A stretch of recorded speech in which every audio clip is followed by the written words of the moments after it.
지난해 마음 아픈 사건이 한 가지 있었습니다. 아마 그 인명 이제 후보자님께서도 아실 것 같습니다.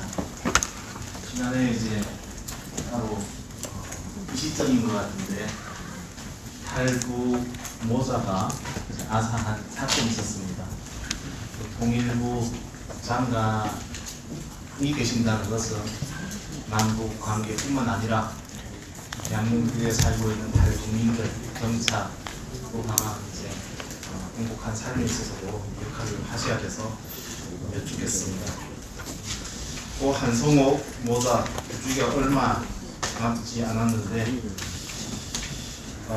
고인을 추모하는 마음을 담아 이인영 통일부장관 후보님께 질의하겠습니다. 작년 7월 발생한 고 한성옥 모자 참사를 다들 기억하실 겁니다. 서울 관악구 임대주택에서 탈북민 모자 아사 한 채 발견된 사건입니다. 부모님께서는 사건 당시 외통위 위원이었음에도 이 참사에 대해 아무 말씀도 없이 침묵하셨는데 통일부 장관 후보자로서 이 참사에 대해서 어떻게 생각하십니까? 매우 안타까운 일이라고 생각합니다.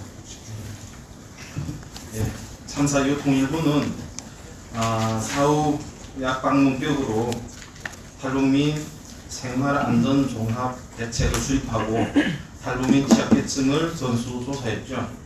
또 취약계층 탈북민 지원 강화 대책으로 기초생활보장제도의 국내 적용 범위 확대와 통일부 복지부 간 시스템 연계 확대 등을 수립했습니다.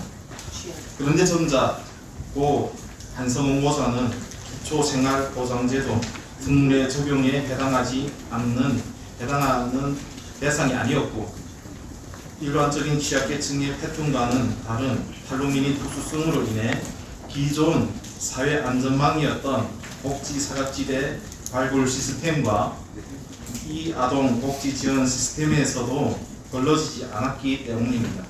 사실상 아무리 시스템 연계를 확대하시더라도 통일부가 책임을 갖고 근본적인 취약계층 발굴 시스템을 개발하지 않는다면 또 부처가 무의미한 보여주기식 정보 교환에 그칠 뿐 실제 탈북민 취약계층을 걸러내기는 쉽지 않다는 것이죠. 한마디로 참사 이후에도 통일부는 본질을 제대로 파악하지 못하고 겨우 내놓은 대책마저 장님 코끼리 만지는 격이라는 일각의 비판이 이제 많습니다. 질문 드리겠습니다. 통일부의 고 한성옥 모자의 참사에 대한 책임이 있다고 생각하십니까? 네, 그 책임의 범위가 또 영역이 어디까지 되는지 직접적인지 간접적인지 이런 부분들에 대해서까지 제가 통일부의 네, 지금 말씀드린 것은 질문드린 것은 통일부의 책임이 있다고 생각하십니까? 네, 통일부가 아무 책임이 없다고 말씀드릴 수는 없지 않습니까? 아무 책임이 없다가 아니라 통일부는 주무부처입니다. 현재 대한민국에 살고 있는 탈북민들의 주무부처입니다. 어느 정도 책임이 아니라 실질적인 책임이 있다고 저는 생각합니다. 네,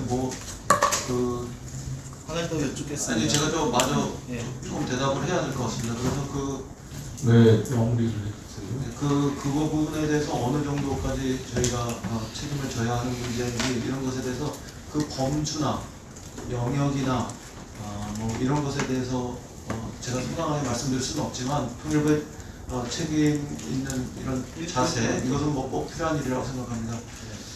그래서 저는 사실 이 문제를 통일부 그렇다고 해서 통일부 자체만의 힘으로 다 해결해내겠다 이렇게 말씀드리는 것도 또 다른 한편에서 책임 있는 자세는 아니고요. 그래서 복지부라든가 여러 또 더 구체적으로는 지자체 여기하고 지방정부와 협업을 통해서 좀 더 촘촘하게 대책을 세워나가는 과정이 필요하고 그 주거, 교육 그리고 직업 이런 부분들에 있어서 더 전진된 대책으로 내놓고 실천할 수 있어야 된다 그렇게 생각합니다.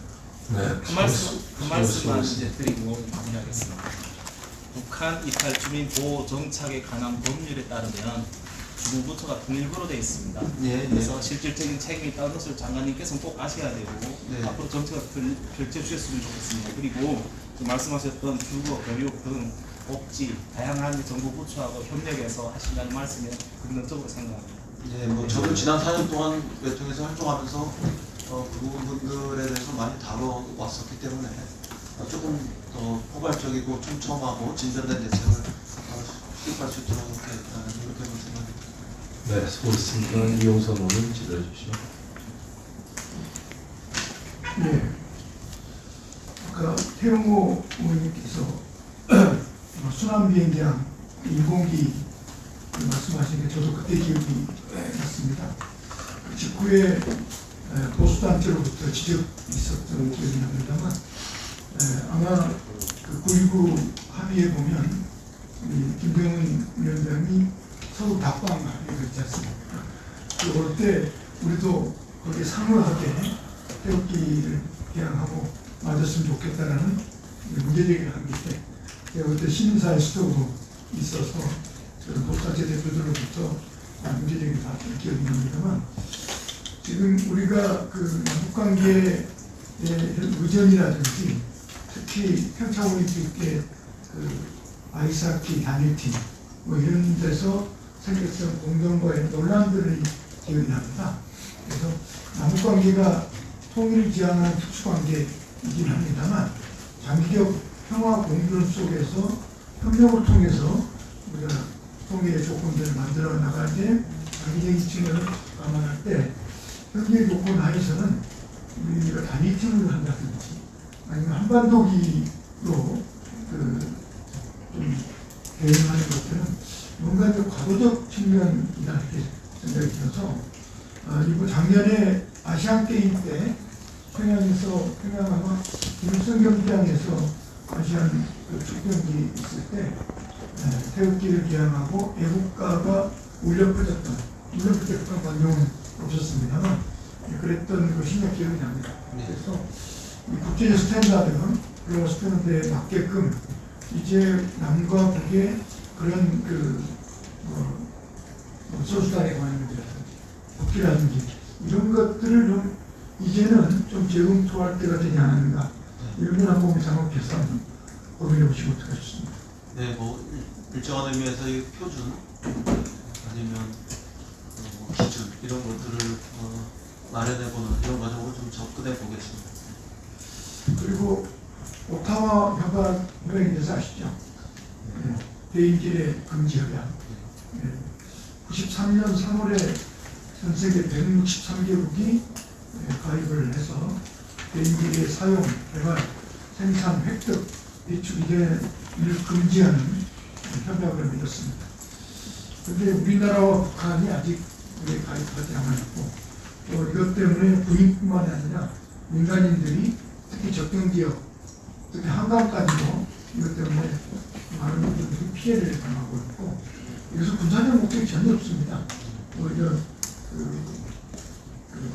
군인만이 아니라 이런 민간인들에 대한 그런 민간들이 사고를 초래하는 사건이기 때문에 이것을 우리가 남북이 공동 가입하는 쪽 추진을 목적과 싶은데 정말 생각하십니까? 네, 실제로 그 DMZ의 내부뿐만 아니라 DMZ 그 이남에서도 사실상 그 지뢰 문제들이 굉장히 많이 있지 않습니까? 흔히 이야기하는 전방 지역, 윤통선 미국 지역을 걸어보신 분들은 대부분 아시겠습니다만 지뢰 표시가 아주 곳곳에 있고 그래서 이거는 남북 간의 어떤 그 진전의 조치를 만들기 이전에도 남쪽 내에서도 더 진전의 조치가 나와야 되는데 남북 간의 그 지금 의원님 말씀하신 대로 더 검토해 보겠습니다만 개인지뢰 금지하는 이 과정들을 공동으로 좀 추진해보고 또 공동으로 지뢰를 군사목적 이외의 부분들서부터 우선 철거해 나가는 이런 과정을 밟아보는 것은 굉장히 유의미하다고 생각합니다. 네, 수고했습니다. 조태용 의원님 질의해 주십시오. 이 후보자께서는 북한의 억류된 우리 국민 6사람을 구출하기 위해서, 풀어내기 위해서 최선을 다하겠다는 취지로 말씀하신 걸로 기억합니다. 맞죠? 네. 지금 이 후보자는 북한하고 이제 새로운 협력을 모색함에 있어서 제 기억에는 쌀, 술, 물, 의료품 같은 것을 가지고 협력하는 방안을 한번 모색해 보겠다 그러셨습니다. 맞죠? 예. 그 쌀과 관련해서 쌀은 인도적 지원의 범죄에 들어갑니다. 그렇게 합니다만은 똑같은 인도적인 문제인 우리 6명의 억류 국민들도 중요하지 않겠습니까? 우리가 만약 북한에 쌀을 지원한다고 할 것 같으면 6명 국민들을 풀어내는 문제와 연계해서 북한하고 말씀하실 생각은 없으십니까? 제가 말씀드린 취지하고 조금 달라서, 그리고 제가 이걸 잘못 답변하면 오해 소지가 있어서 좀 죄송스럽습니다만, 물물 교환 형태의 그 작은 교육을 출연시킨 시도해보는 것과 이 억류 내지는 청유 이런 형태로 되어 있는 우리 국민들을 조속히 돌아올 수 있는 정치적 해법을 찾는 것을 상호 대등한 조건에서 우리가 접근할 수는 없는 거 아니겠습니까? 조건하기는 조금 어려울 것 같다는 말씀으로 이해하고 아니, 예를 들면 위원님 말씀도 그런 취지는 아니겠습니다만, 우리가 쌀을 줄 테니까 사람을 돌려서 이런 식으로 접근할 수 있는 문제는 아니지 않습니까? 그러니까 제가 말씀드렸던 작은 교육은 작은 교육대로 보시고 체류자, 억류자의 사람 문제를 푸는 것은 그것과 또 별도로 다른 프로세스를 진행해 나가는 게 좋지, 상호 대등한 조건으로 서로 간의 조건을 거는 문제로 최선의 노력을 다하겠다는 말씀을 제가 이해하겠습니다. 예. 그럼 이건 어떻습니까? 우리가 과거에 북한에 쌀을 지원하고 차관 협정을 맺어서 지원을 했습니다. 알고 계실 겁니다. 예.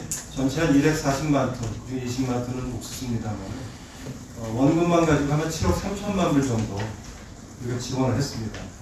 우리 수출입은행하고 북한의 조선무역은행이 사실은 정식으로 차관 계약서를 내줬고 10년 거치에 20년 상환, 이자율 2%로 합의를 봤습니다. 북한이 이제 갚아야 되는 것이죠. 북한이 갚았습니까? 갑자기 아직 상환되지 않은 것은 틀림없는 사실일 텐데요. 근데 그런 접근으로 가면 제가 아직 다 말씀을 안 드리고 갚았습니까 하고 여쭤봤고요. 제가 알기로는 갚지 않은 것으로 알고 있습니다. 네. 제가 시간이 모자라서 더 말씀 못 드리겠지만 다음번 질의에서 하겠습니다만, 제 생각에는 이거는 쌀을 저희가 지원을 하고 차관으로서 상대방은 돈을 갚겠다고 문서로 약속을 했는데 우리가 갚으라는 통보서를 보내면 답도 보내지 않습니다. 이런 상황을 그냥 방치하고 계속 쌀 지원을 검토할 것인지는 저는 굉장히 신중한 검토가 필요하다고 생각하고요. 추가적인 질문 다음 기회에 하겠습니다.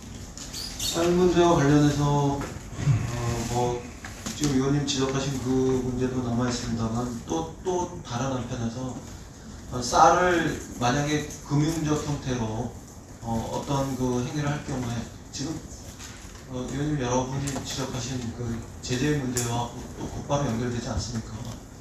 그래서 지금 다 아시겠습니다만 금융이라든가 석탄이라든가 섬유라든가 노동력이라든가 원유 등등 가공 등등과 관련해서 지금 제재의 대상이 되고 있고, 그런 과정에서 현금이 오가는 문제들에 대해서는 지금 상태 속에서 정상적으로 거래 행위를 할 수 없으니까, 그런 차원에서 물물 교환, 현물 거래 이런 것들을 작은 교육에서부터 추가하게 되면 어떠냐, 이런 제안을 드린 그 취지라는 점을 말씀드립니다. 네, 수고했습니다. 질문 시간은 저희는 3분인데 후보자께서 답은 오래 하실 수가 있기 때문에 질문하기 참 어렵다는 말씀 좀 드리겠습니다. 이재정 의원님. 예, 제가 직전 질문에서 인간 안보적 개념에서 지금 한반도 정세와 관련해서 제가 절실하게 안타깝게 여기는 영역이 아까 말씀드렸던 주변인 경제인으로서의 탈북자의 우리 사회에서의 불안, 그리고 또 하나는 이산가족 문제가 있습니다. 오늘 지금은 이번 질의에는 이산가족 문제를 여쭤보려고 하는데요. 이것은 인도주의 인권 사안입니다. 인도주의 인권 사안은요, 다른 방식의 어떤 전략적인 과정을 연구시키면 안 되는 겁니다. 그 그게 인도주의고 그게 인권입니다. 아까 제가 북한의 코로나 상황에 당면한 절박한 식량 부족의 문제에 대해서도 질문을 드렸을 줄로 압니다. 식량 지원 문제도 마찬가지입니다. 북한 인권 중에 가장 중요한 인권입니다. 생존 문제입니다. 목숨이 걸린 문제입니다.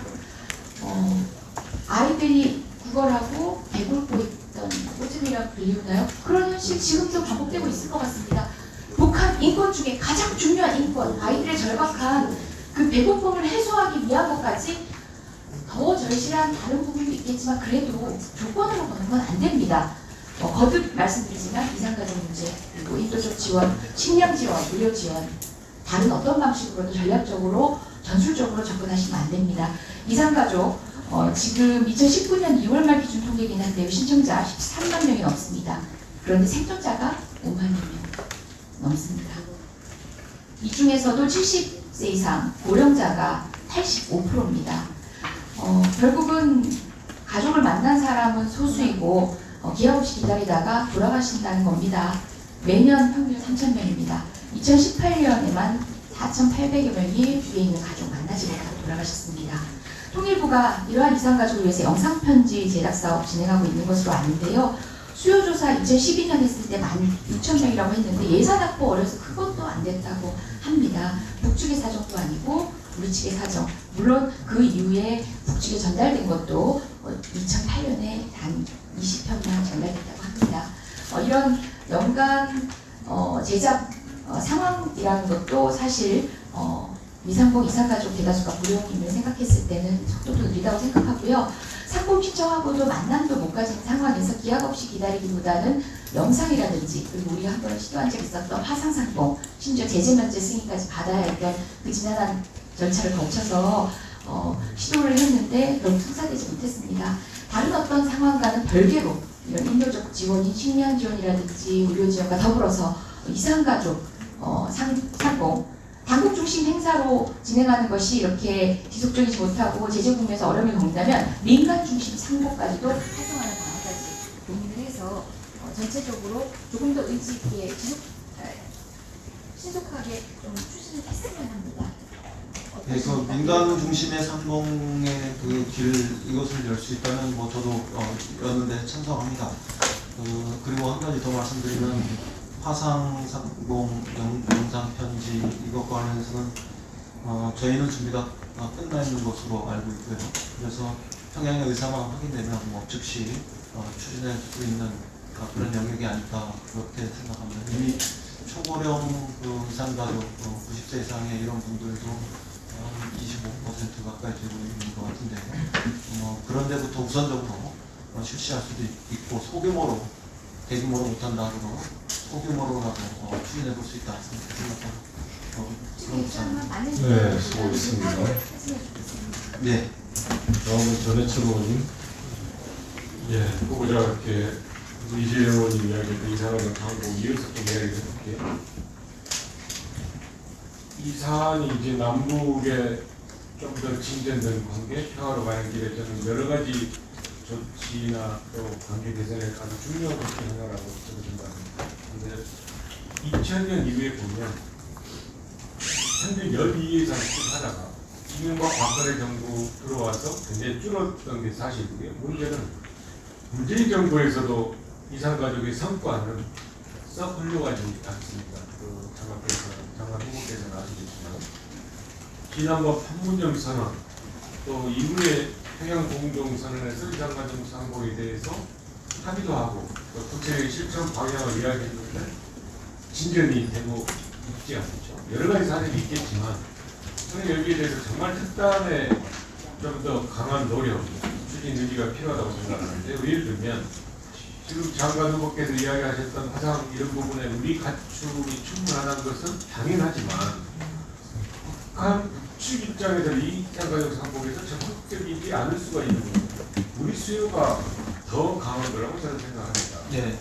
그렇다면 그냥 이산가족 상봉만을 이야기할 게 아니라 제가 오전에 이야기했던 워킹그룹에서 이야기했던 개별 관광 문제와 연계를 한다든지 좀 더 진전된 방안을 내지 않고 우리가 계속 주장하고 주장한다고 하더라도 받아들이지 않을 가능성이 많다라는 측면에서 저는 조금 더 특단의 조치, 우리가 필요하다고 생각합니다. 네, 뭐 엄밀한 의미에서 금강산 관광을 개별 관광으로 하는 것과 이산가족 우선으로 해서 남북 간의 그 개별 방문의 길이 열리는 것은 좀 다른 의미일 거라고 생각합니다. 그리고 그 개별 방문의 새로운 접근 이런 것들이 아주 고령인 이런 분들부터 우선적으로 한다면 사실 초고령의 이런 이산가족들이 상호 간의 그 방문을 통해서 체제와 관련해서 어떤 그 갈등이나 불안을 조장할 가능성도 거의 없기 때문에 이런 데부터 추진해보면 어떤가 뭐 그런 생각은 저도 평상시에 해왔습니다. 이제 그걸 연계해서라도 이사하고 좀 접근했습니다. 그냥 마지막 질문인데 제가 그 대북전단 관련해서 현재 조치도 취하고 있고 나름 정부가 역할을 하고 있는데 제도적으로 좀 미비하다라는 부분에 대해서 입법적인 것 포함해서 많은 지적이 있는데 후보께서 만약에 이제 쭉 임명이 되시면 이 대북전단 문제 어떻게 해결하는 것입니까? 우선 현행법으로 앞에도 또 잘 말씀드렸습니다만 예컨대 교육법이라든가 그다음에 공수면법이라든가 경찰 간의 뭐 직무집행과 관련한 법이라든가 이런 데서 저촉하는 부분들이 있기 때문에 현행법을 위반한 것에 대해서 그와 관련 법적 조치를 취하는 것은 뭐 불가피하다고 생각합니다. 그런데 그럼에도 불구하고 부족한 부분들이 있다면 더 명확하게 하고 더 체제를 정돈하기 위해서 지금 현재 남북관계 관련 법으로 그 개정안이 발의되고 법이 진행되고 있는 상황이기 때문에 국회에서 결정해 주시면 결정해 주신 대로 통일부로서는 정부로서는 정중하고 집행하면 되는 거 아닌가 그렇게 생각하고 있습니다. 네, 수고했습니다. 김기현 의원님. 예, 또 PowerPoint 좀 띄워주시겠어요? 국가인권위원회에서 전원위원회 결정을 한 것이 있습니다. 그래서 일단 제가 좀 말씀을 드리는데요. 2010년도 12월 6일 국가인권위원회 전원위원회 결정인데 그 주문 내용이 이렇게 되어 있습니다.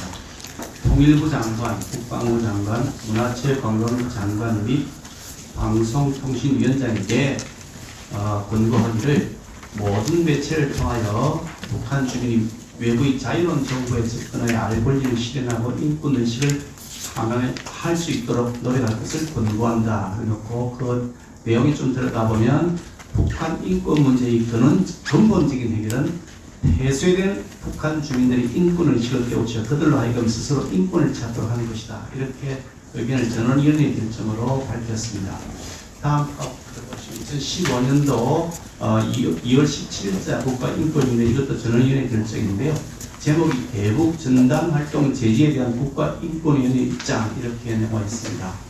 그 주문 내용에는 민간단체 혹은 민간의 대북 전당 활동은 헌법상의 기본권인 표현의 자유에 속하는 것으로서 국가인권위원회는 정부가 북한의 부당한 위협을 명분으로 민간단체 혹은 민간의 정당한 대북 전당 활동을 단속하거나 저지하기 위한 조치를 취해서는 안 된다는 의견을 표명한다.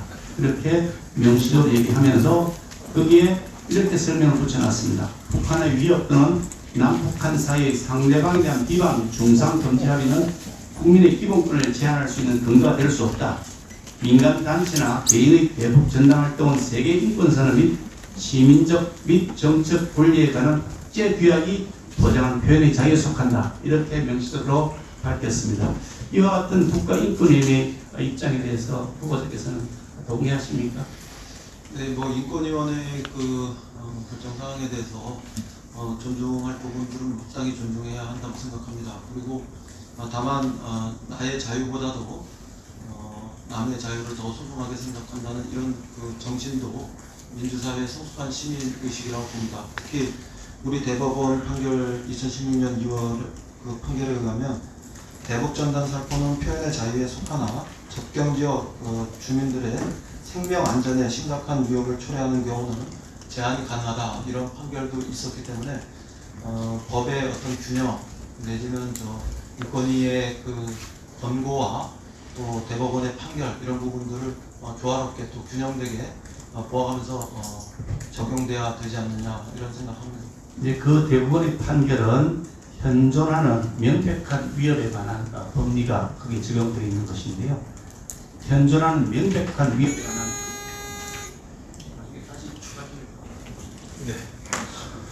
감사합니다. 그러면 김영호 의원님 질의해 주시죠.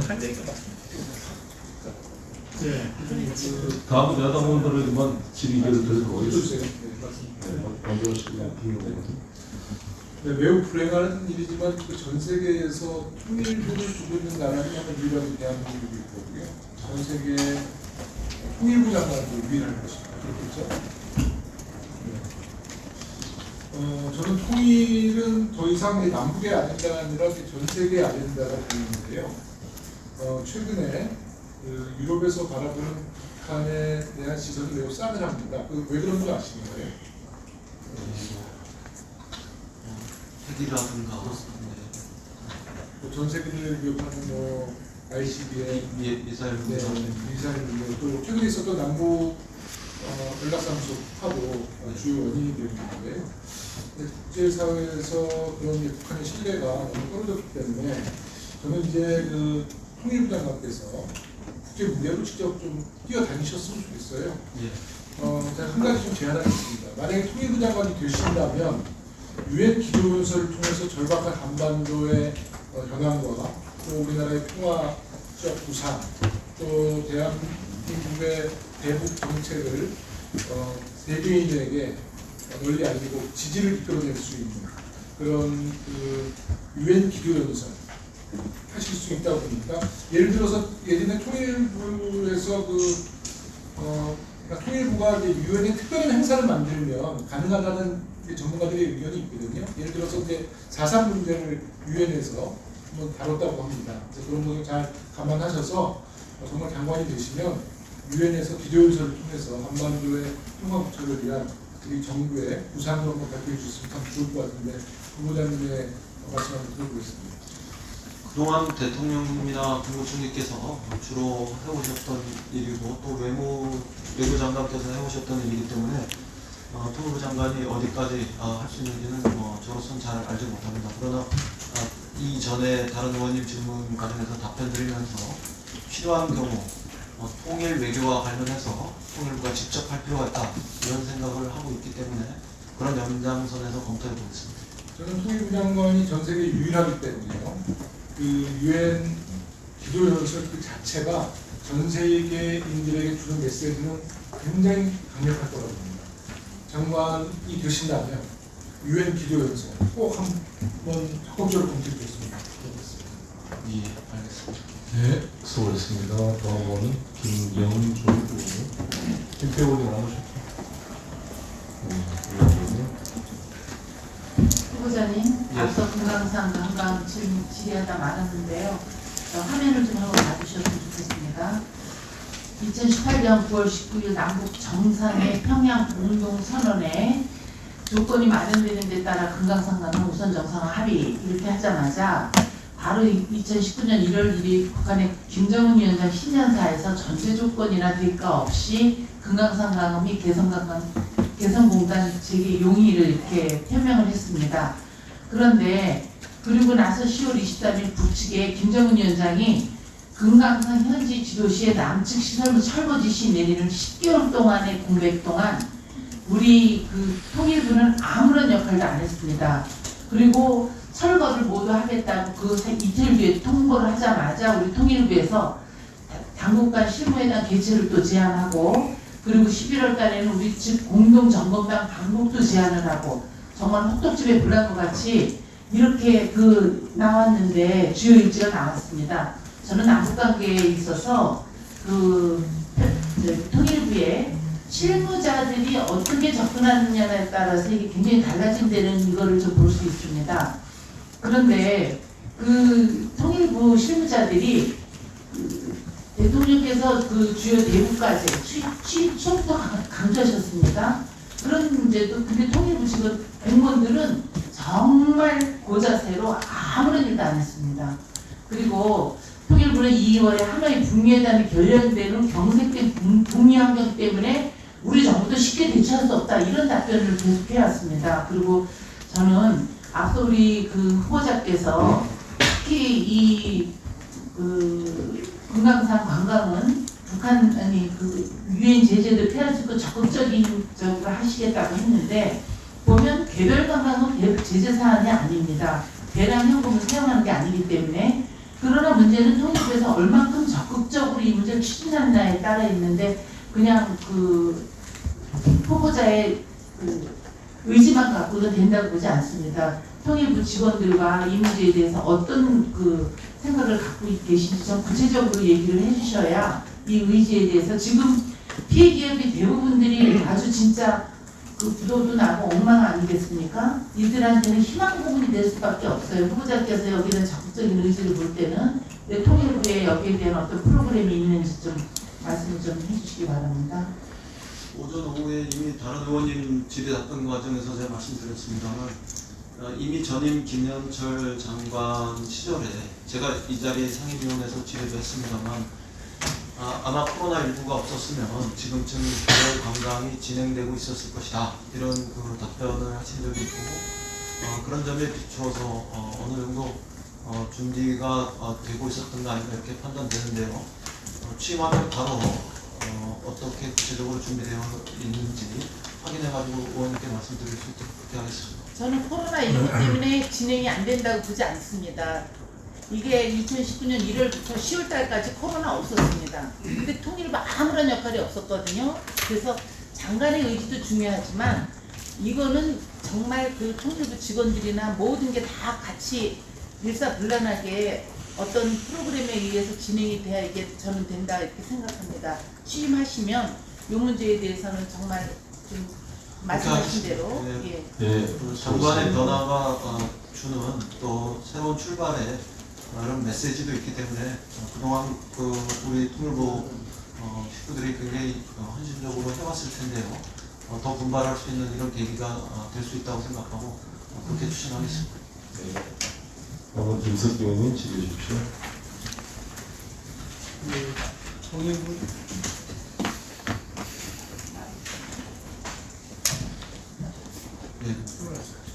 통일부 장관 후보자로서 우리 국군 전사자에 대한 그 인식에 대해서 제가 질의를 하는 것입니다. 그 흔히 우리 듣는 얘기입니다만 미국의 경우는 6.25 전쟁에 참전했다 죽은 그 전사자 유골을 발굴하기 위해서 지금도 열심히 발굴해서 본국에 송환을 할 때는 그 성조기를 반영해서 엄숙한 송환식을 하고 또 웰링턴 국립묘지에 도착하면 엄숙한 한장식을 백막을 걸고 이렇게 합니다. 그리고 이 사진에 있습니다만은 우리 미국 대통령은 그 운구가 도착하면 새벽 4시라도 달려가서 정중하게 예를 표하고 있습니다.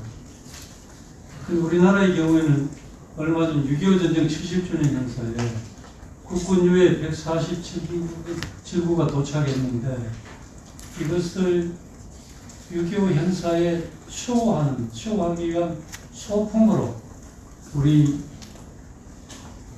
전사자들의 유해를 거기에 활용했다. 이런 비난이 있었습니다.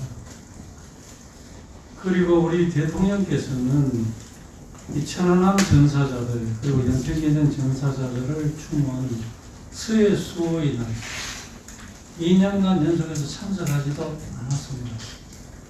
그리고 이번 현충일날 행사에도 천안함 유가족들을 초청하지도 전혀 않았습니다.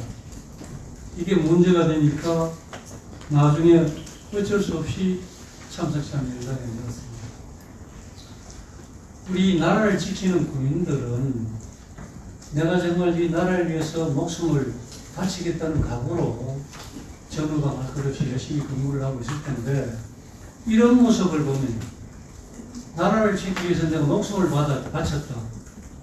그런데 지금의 정부는 거기에 대해서 전혀 인정해주지 않는 모습을 보고 있습니다. 내가 지금 현재 국군 장병이라도 내가 왜 그런 개죽음을 당해야 되느냐 이런 심정이 뜻 같습니다. 이 점에 대해서 통일부 장관 후보자로서 이 전사자에 대한 어떤 인식을 갖고 있는지 견해를 들어보겠습니다. 국가는 어떠한 형태건 간에 나라를 위해서 헌신하고 또 희생된 분들에 대해서 최고의 예우를 갖춰야 하고 또 그 유가족들에게 마땅한 사회적 대책과 또 존중 이런 것을 표할 수 있어야 한다고 생각합니다. 그리고 그러한 또 다른 한편에서의 그 전통이 확립될수록 그 국가의 시민적 성숙도 이런 것들도 평가될 수 있다고 생각합니다. 다만 제가 한 가지 다른 말씀을 드리면 제가 참여했던 어떤 그 기념 행사에 제가 지금 명칭을 정확하게 기억하지 못합니다만 천안함 희생자 추모식 때인가 그때 저도 참여했고 대통령께서도 네 분이 참여하셔서 굉장히 국가의 예우를 돌아가신 분과 유가족들에게 최고의 예우를 표하는 이런 과정이 있었고 최근 2년 동안에 어떤 행사에도 대통령께서 참석하지 않으셨다고 지적하셨는데 한번 그 의원님 살펴봐 주시면 좋겠습니다. 제가 원내대표 시절에 분명히 함께 한 적이 있습니다. 그 4월 말에 있는 서해 수요날 행사에 작년에 대통령께서는 참석을 안 하셨고 그 시간 어디 갔냐면 재래시장 방문을 하셨습니다. 그때 유가족들이 오해를 했습니다. 왜 내 아들이 내 남편이 나라를 위해서 목숨을 바쳤는데 대통령은 왜 이것을 외면하느냐고 그런 일이 있었습니다. 예, 아마 올해는 참석하셨을 겁니다. 예, 수고했습니다. 다음은 김태년 그럼 이태규 의원님.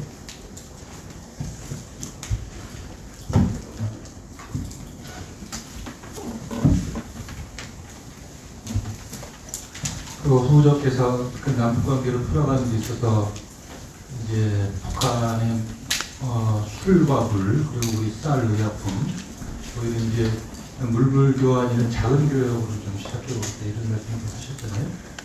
그런 이런 작은 교역을 북한이 수용할 거라고 보십니까? 이런 구상을 했을 적에는 실현 가능성이 어느 정도 있다고 봤기 때문에 이걸 말씀하신 건 아닌가요? 북의 의지를 제가 확인하거나 이러면서 또 그거에 맞춰서 이 제안을 하고 또 그 구상을 다듬어 온 것은 분명히 아닙니다. 그러나 저는 출발 과정이 현금, 금융 이런 것들을 교역 과정에서 지금 개입할 수 없기 때문에 물물의 형태로, 현물대 현물의 형태로 타개하는 이런 구상을 아니 그래서 저는 그 국제 제재를 어기지 않으면서도 남북관계를 좀 풀어보겠다고 하는 저는 후보자의 노력을 좀 존중합니다. 그런데 이제 여기서 우리가 줄 수 있는 쌀이나 이제 의약품이나 이런 부분은 사실 중국과 러시아가 북한한테 얼마든지 줄 수 있는 거거든요. 그 북한의 입장에서는 별로 이제 크게 매력 있는 건 아니란 말이죠. 그래서 제가 질문을 드린 거예요. 그럴 수도 있습니다. 그리고 그렇게 생각하면 약조차도 그렇게 생각할 수 있는 것이고요. 그러나 남북 간의 교역이 경제 협력이 어떤 형태로든 간에 재개되어야 한다 이렇게 생각하면 저는 또 생각해 볼 수 있는 접근 방식이다. 이런 부분으로 시작을 해서 궁극적으로 후보자가 강조하는 이제 창의력과 상상력을 갖는 그러한 부분에 있어서의 개성공단과 금강산 관광의 재개가 포함되어 있습니까? 개성공단과 금강산의 그곳에서 작은 교육도 이루어질 수 있다고 생각합니다만 꼭 그 공간을 특정해서 구상하고 있지는 않다 이렇게 말씀드립니다. 조금 더 제가 구상을 다듬으면 어떤 지역에서 했으면 좋겠다 이 말씀도 드릴 수 있으리라고 생각합니다. 이 개성공단과 금강산 관광의 재개 문제는 국제 제재, 유엔 안보리 결의와 직접적으로 연관이 되기 때문에 유엔 안보리 제재위원회의 어떤 양해 없이는 불가능하다는 건 알고 계시죠?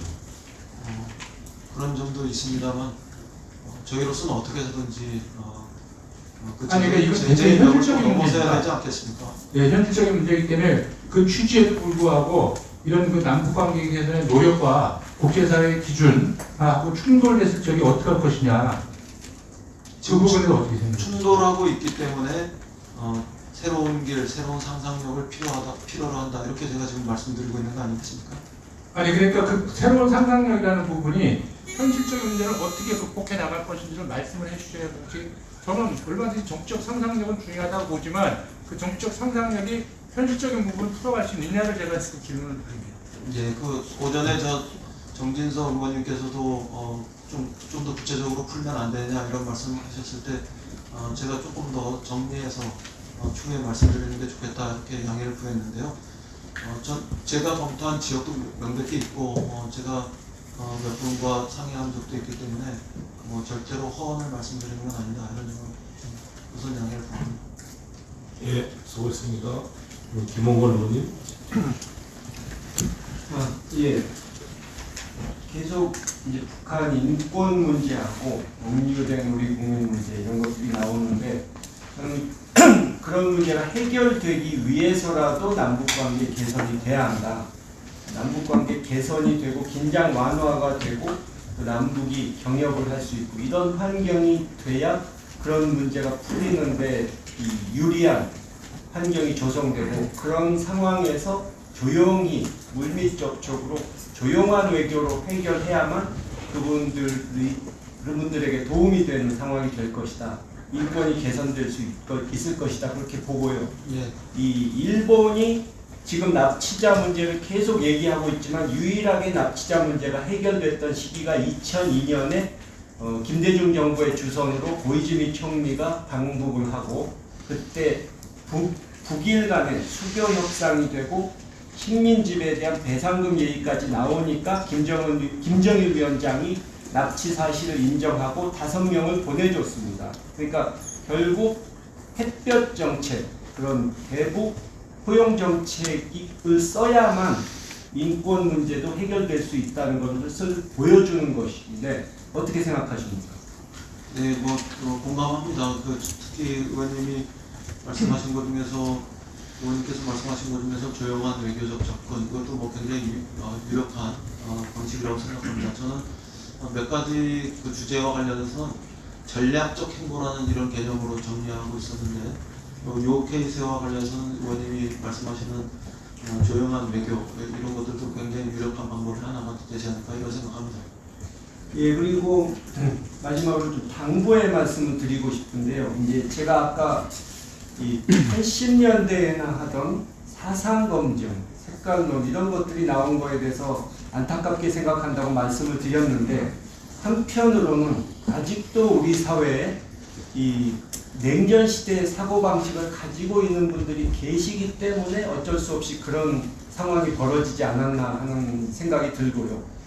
그런 부분에 있어서 이제 후보자께서 약간의 오해를 받으시는 부분은 있다고 생각합니다. 또 아무래도 학생운동 출신이시고 하니까 이제 일부에서는 후보자께서 정파적으로 또는 정치적으로 뜻이 같은 사람들하고만 어울리고 그들하고만 소통할 것으로 이런 오해를, 우려를 하시는 분들이 계실 수 있다고 생각하는데 그런 면을 불식시키기 위한 이유도 있고 또 좀 화합을 해서 진보 보수 할 것 없이 함께 남북 교류에 나서서 이 같이 북측을 상대하는 민간 교류 같은 데 있어서 보수도 참여할 수 있게 장려하고 그런 모습을 보여주는 것이 문재인 정부가 북한을 상대할 때도 도움이 되지 않을까 생각하는데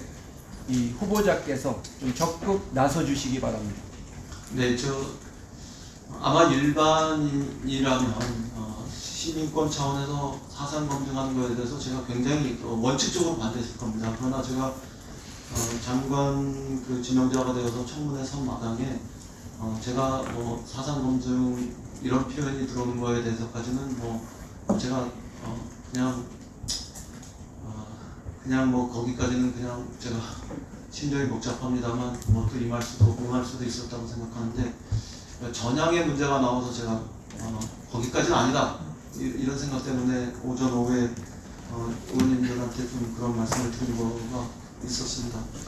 이후 소통의 과정에서 이런 문제들이 불식될 수 있도록 의원님 말씀대로 그렇게 노력하겠습니다. 다만 제가 상임위 과정에서 그 어떤 사람보다 정부를 향해서 장관을 향해서 여당과 소통 부족해도 좋으니 야당과 굉장히 많이 소통해달라 이런 주문을 끊임없이 했던 사람이라는 것을 의원님들께서 좀 기억해 주셨으면 좋겠고 원내대표 시절에도 가능하다면 나경원 대표와 함께 평양을 가는 문제에 대해서 제안도 했었던 이런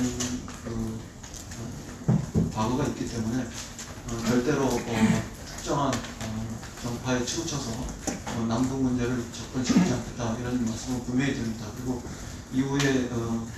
이후에 또 어떤 과정에서도 야당 의원님들하고 충분히 소통하고 설사 결론이 다르더라도 소통을 선행하는 이런 과정을 최대한 충실하게 밟아가겠다 이런 말씀을 드리겠습니다.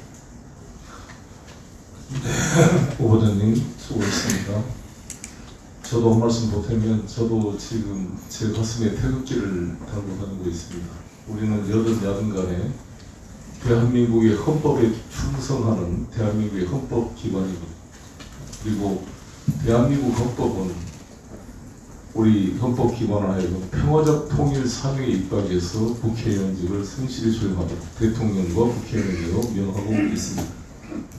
북은 우리에게 이중적으로 다가오기 때문에 우리 체제를 수호하는 측면의 위협적 측면은 또 튼튼한 안보로 대처해 나가고 또 우리의 통합의 같은 민족으로서의 통합의 대상으로 평화적 통일을 하기 위한 노력은 쉼없이 해야 합니다. 그게 우리의 헌법이 저에게 명하고 있다고 생각합니다.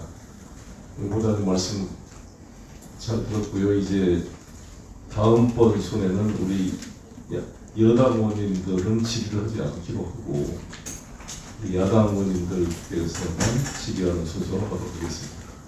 태영 의원님 질의해 주시기 바랍니다. 네, 이거 저녁 시간에 고생 많으십니다. 저는 그 두 가지 문제에 대해서 좀 질의하자고 합니다. 이번에 남북공동연락사무소가 폭파될 때 뭐 북한이나 뭐 그런 거 다 알고 있었으니까 그렇다 치고 통일부의 그런 대응과 구조에 대해서 좀 대단히 충격을 받았습니다. 우선 우리 국가재산이 날아났기 때문에 이거 어떻게 선을 좀 배상받아보자 라고 통일부에 우리 남북연락사무소 등록번호와 등록 주소를 달라고 했습니다. 근데 이게 없다는 게 등록이 안 돼 있다 우리 국가재산이. 그래서 이거 무엇이냐 이거 왜 등록 우리 이게 어마어마한 돈을 들어가서 아니 우리 개인도 이거 집을 뭐 사고 전세 들어가고 뭐 이런 거 확정 날짜 받고 그다음에 뭐 전입식하고 단순히 그날 뛰는데 이 어마어마한 재산이 들어가는데 등록조차 안 돼 있다는 게. 그래서 이거 왜 안 돼 있냐니까 지금 개성공업지구 그 운영법에 개인권은 돼 있는데 국가 재산을 어떻게 한다 이거 법규가 없다. 그래서 그러면 이거 할 때 북한하고 이거 큰 재산이 들어오는데 이거 등록이라도 하자 시도해 봤느냐 말을 못합니다. 가만 아니 했으면 했다 안 했으면 안 했다 그럴 때 그래야 북한이 뭐 등록해 주겠다든지 말겠다든지 절대 말을 안 해요. 그러니까 이게 제가 그 어떻게 했느냐 우리가 하면서 시도라도 해봤느냐 이게 첫 번째입니다. 두 번째는요 이거 국가 주무부처가 대응할 때는 우리가 그렇지 않습니까? 재난이 생기면 재난 대응 매뉴얼이 있어요. 매뉴얼이 있기 때문에 국민들이 주무부처가 매뉴얼대로 하느냐 안 하느냐 그걸 기준으로 판단합니다. 그래서 국가재산이 북한에 있는 우리 국가재산이 이렇게 폭파당했을 때 대응 매뉴얼을 좀 가져라 보자. 대응 매뉴얼이 없답니다. 아니 그러면 뭘 어떻게 합니까? 국민 개인의 안전이나 재산이 위협이다 했을 때는 어떻게 대응한다는 대응 매뉴얼이 있는데 국가재산이 이렇게 됐을 때는 매뉴얼이 없다. 아니 이게 뭡니까? 이 꼬마만 들어가면 대응 매뉴얼이 없다는 거. 아니 허술한 북한도 해외에다가 뭘 적응한 거 하면 보험은 어떻게 들고 뭐 어떻게 하고 확정 다 매뉴얼이 있는데 통일부가 이 어마어마한 게 대응 매뉴얼도 없고 등록 시도도 안 하고 이거 어떻게 된 겁니까? 이거 통일부가 나온 지가 언제게 북한하고 우리가 하면서 이런 올바른 규정도 매뉴얼도 법도 이 폭파당했는데 누구 책임 따질 사람도 없어요. 왜? 이걸 누가 책임지겠다는 사람이 없대. 아, 우리가 할 거 아닙니다. 저 아닙니다. 이거 한번 이거 어떻게 하실 겁니까? 통일부 장관 되시면 이 허술한 이 구조적인 문제를. 지금 뭐 제가 잠시 확인해 보니까 연락사무소는 국유재산으로 등록돼 있다고 그러고 지원센터는 미등록된 것으로 이렇게 확인해서 알려주는데요. 의원님한테 필요한 만큼 다시 설명할 수 있도록 그렇게 장관이 되면 그렇게 하겠습니다. 그리고 필요한 매뉴얼이 존재하는지 여기도 검토하고 또 없다면 매뉴얼을 만드는 문제에 대해서도 한번 마저 검토해 보겠습니다. 네, 수고했습니다. 다음은 박진호님. 네, 늦은 시간인데도 이인영 후보께서 답변 주시느라고 고생이 많으십니다. 아까 우리 정진석 의원님도 말씀하셨습니다만은 남북 간의 가장 중요한 문제, 핵 문제 몇 가지 질문드리겠습니다. 이인영 후보가 보시기에는 통일부 장관이 되시면 통일부 장관이 북한의 비핵화를 위해서 할 수 있는 일이 어떤 게 있다고 생각하십니까? 가장 중요한 일. 한 가지만 얘기해 주시죠. 글쎄요, 의원님 말씀을 조금 더 제가 듣고 취지를 이해했으면 좋겠습니다. 네. 그 북한 비핵화는 지금 이제 우리 외교부가 나서서 교섭을 하고 있고, 계속 이제 한반도 비핵화 본부장이 있고 북미 간의 교섭을 하고 있는데, 핵이 없어지지 않으면 진정한 남북 관계가 한반도의 평화가 올 수 없기 때문에 통일부 장관으로서 북한 비핵화를 위해서 할 수 있는 일이 어떤 것이 있는가를 제가 질문합니다.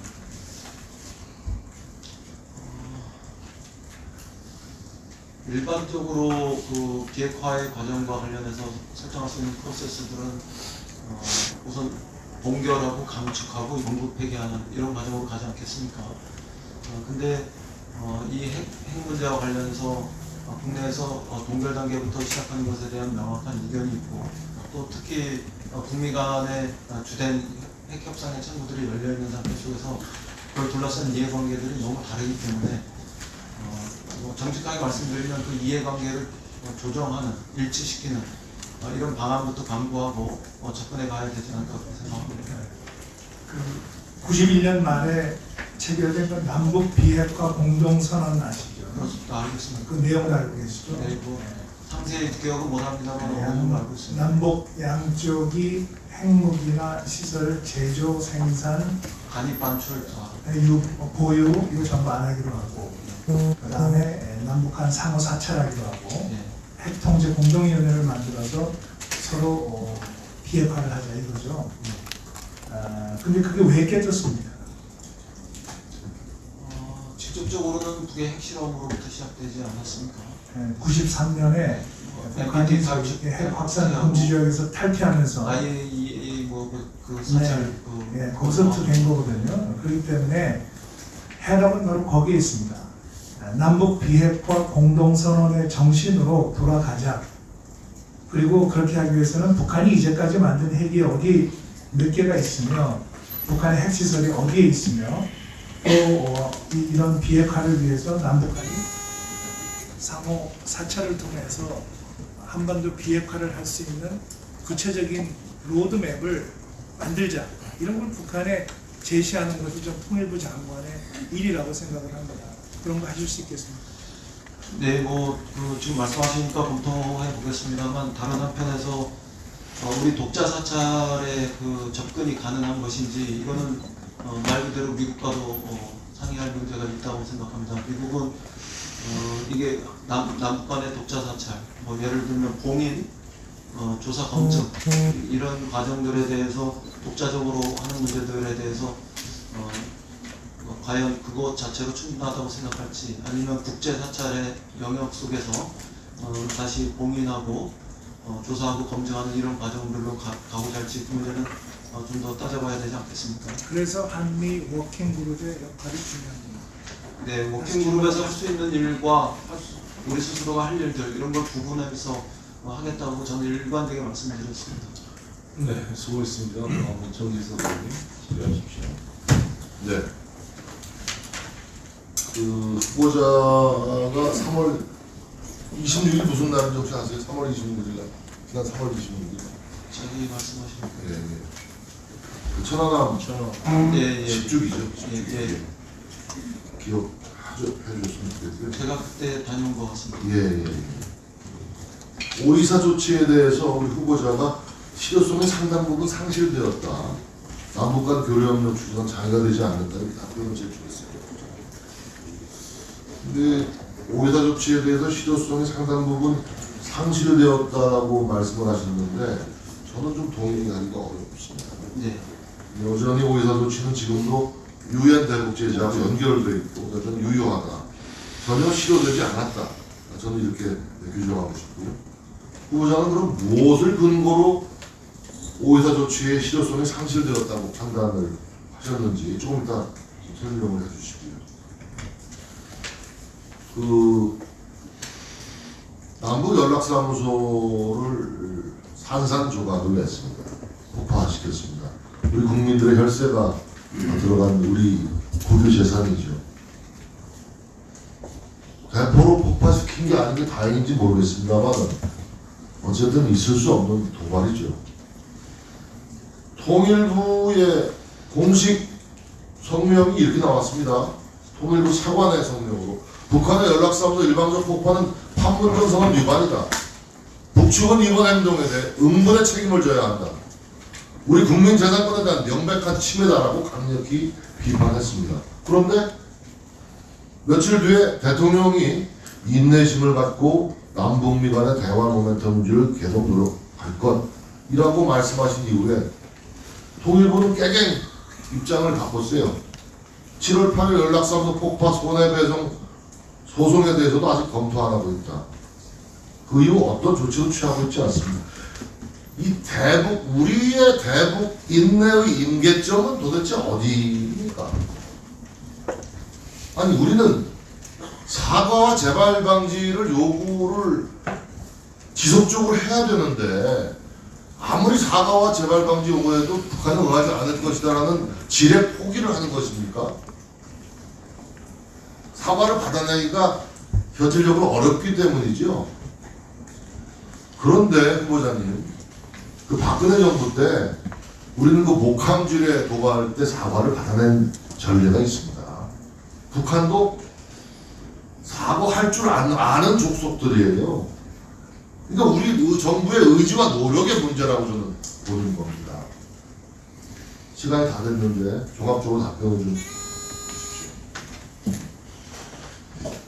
네, 사과와 재발 방지를 위한 우리의 의지와 노력, 이 문제 강조하셨기 때문에 그 점에 특별히 유념하겠습니다. 제가 다만 이제 오해사 제재와 오해사 조치와 관련해서 실효성이 어느 정도 이렇게 상실된 것 같다 이런 견해에 대해서 생각했던 것은 예를 들면 교류, 교역 그리고 선박 또 인도적인 문제 그리고 투자 이런 것들이 주된 오해사 조치의 제재 대상일 텐데 제 판단에는 교역을 제외하면 완전히 열린 것은 아니지만 이 나머지 4개 영역에서는 부분적으로 열렸다 이렇게 판단합니다. 그리고 오고감이 있었다 이렇게 생각합니다. 선박도 평창올림픽의 과정에 오고감이 있었고 비행기도 갔었고요. 그 다음에 낮은 선봉 지역에 제한적이지만 투자와 관련한 위험들이 있었고 인도적 교류도 이산 가족을 비롯해서 그 이후에 민간 단체의 교류 이런 부분들도 있었고 그래서 대체적으로 오해사 조치를 통해서 제한하였던 독자 제재의 영역들 이런 부분들이 어느 정도는 열렸고 또 그 행위가 이루어지는 부분들이 있기 때문에 그런 측면에서 좀 판단해 볼 수 있는 것 아닌가 이렇게 생각합니다. 대신에 의원님 말씀하셨던 이 오해사 조치 자체가 국제사회의 어떤 제재와 연동돼 있다는 이런 지적도 타당하시기 때문에 다른 한편에서 오해사 조치를 또 그거는 국내 국민들의 의지, 여론 이런 것들도 중요하기 때문에 아직은 가시적으로 명시적으로 오해사 조치를 철회한다 이런 과정으로까지는 우리 정부가 안 나간 것으로 알고 있는데 오해사 조치를 놓고 이걸 넘어서 어떻게 남북관계를 개선하는 해법을 가져갈 건지 이런 것과 관련해서 지금 의원님이 사과나 재발 방지 약속 이런 것들을 강조하신 거기 때문에 그 점을 포함해서 해법을 찾아볼 수 있도록 그렇게 하겠습니다. 다음은 지성호님. 네, 후보님은 지난 6월 교섭단체 대표연설에서 텔레그램 N번방 사건을 이야기하며 21세기판 인신매매다, 성착취, 인권유린 사건에 침묵하지 않겠다 라고 말했습니다. 맞습니까? 예. 1996년부터 매년 발간된 통일연구원의 북한 인권 백서를 보면 중국 내 탈북민 인신매매 문제가 주요 사안으로 1999년에 처음 등장합니다.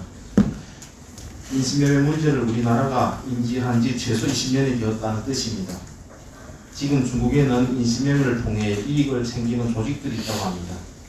작년에는 중국에서 인신매매 당한 여성들이 디지털 성착취물 촬영 등 성착취 범죄에 동원되어 고통받고 있다는 내용이 영국 인권단체 보고서가 전 세계에 보도되기도 했습니다. 인신매매 및 성착취 피해 탈북 여성 45명의 신청 인터뷰가 포함된 이 보고서에 따르면 중국 내 탈북 여성의 60%는 인신매매된 후 성착취를 당하고 있습니다. 2014년 유엔 인권이사회 보고서에 따르면 중국에 있는 탈북민 5만에서 20만 명에 달한다고 합니다. 우리 정부가 실태 조사를 안 하니 피해 규모를 제대로 알 수가 없습니다. 불법으로 여성들을 장기간 겁박하고 디지털 성착취물을 만들고 불특정 다수에게 판매하는 이런 성착취 범죄에 분노했던 후보님은 질입니다. 중국 내 탈북민 인신매매 및 성착취 범죄에 대해 알고 계셨습니까? 구체적으로는 소상히 몰랐습니다. 그러나 그런 정황이라든가 또 그런 사건의 실체들 이런 것들이 발생하고 있다 이런 이야기는 알고 있었습니다. 다음 질문 드리겠습니다. 이들이 인권 보호를 위한 대책을 세워주실 겁니까? 챙겨보겠습니다. 마지막으로 질문 드리겠습니다. 중국 내 탈북민들이 인신매매와 성착취 피해에 대한 실태 조사를 할 생각은 있으십니까? 그거는 조금 더 검토한 뒤에 대답을 드려야 될 것 같습니다. 이게 저희의 일방적인 의지로 실태 파악을 할 수 있는 건지, 이것은 중국과는 어떤 관계를 통해서 접근해야 되는 건지 등등 좀 더 살펴볼 문제가 있어 보이는데요.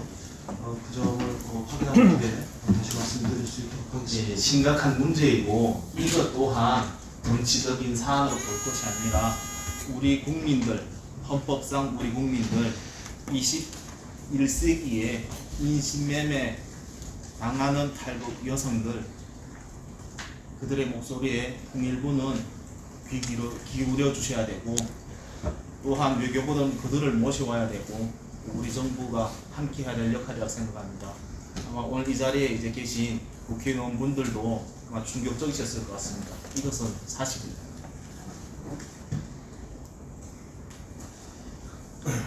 네, 수고했습니다. 다음은 조태영 후보님 질의해 주십시오. 아까 질의했던 데 이어서 말씀드리겠습니다. 남북이 식량청원 합의서를 체결을 해서 240만 톤 금액으로 원금 7억 2천만 불, 이자까지 1억 5천만 불을 합치면 거의 8억 7천만 불로 저희가 추산을 하고 있습니다. 이것이 이제 전국 국민의 세금으로 지출된 것입니다. 북한은 한 푼도 갚지 않고 있습니다. 제가 말씀드린 것은 우리 국민의 혈세를 쓰고 받아야 될 돈을 못 받고 있으면 받기 위한 최선의 노력을 다해야 되는 것이 아니냐 말씀드렸고, 후보자께서는 그런데 지금 유엔 제재하였기 때문에 북한과의 동거래에 제한이 있을 수 있다는 취지의 말씀하셨죠. 그 말씀은 제가 조금 적절하게 꼭 드린 말씀이라고 고집하지는 않겠습니다만 그런 현실도 계속 지적되어 왔었던 만큼 그게 가능할지 지금 당장 이런 측면에서 말씀드립니다. 네, 그리고 이제 북한하고의 차관은 또 있습니다. 철도도로 자재 차관이 1억 3천만 불이 지출된 게 있습니다. 전부 이건 2007년에서 8년까지 마지막으로 지출된 차관인데 문재인 정부에서는 남북 철도도로 연결 사업 발표를 하면서 이미 우리가 지원했던 1억 3천만 불의 차원에 대해서는 아무 얘기가 없었습니다. 저는 이래서는 안 된다고 생각합니다. 국내 세금을 썼으면 받아내기 위한 노력이 있어야 되고, 특히 북한에 대해서도 계약을 맺으면 그 약속을 지킨다고 하는 북한의 어떤 신뢰가 돼야 외국 투자도 기대할 수 있기 때문에 북한을 위해서도 우리 한국 정부는 북한으로부터 받아야 될 차관은 꼭 받아낸다. 당장 북한이 경제적으로 어려워서 낼 수가 없다고 할 것 같으면 만기 연장을 시킬 수는 있겠습니다만 채권의 존재는 분명히 각인을 시키고 그 다음에 스텝을 밟아야 된다고 생각을 합니다. 그리고 그 박지원 후보자와 같이 이인영 후보자가 지명이 되셨는데 제가 이인영 후보자께 의견 하나 물어보고 싶은 게 이겁니다. 박지원 후보자에 대해서는 늘 따라다니는 게 4억 5천만 불의 현금을 불법으로 북한에 송금을 하고 정상회담을 성사시켰다는 그런 인식이 따라다니고 있습니다. 저는 이 방법은 잘못된 방법이라고 생각합니다.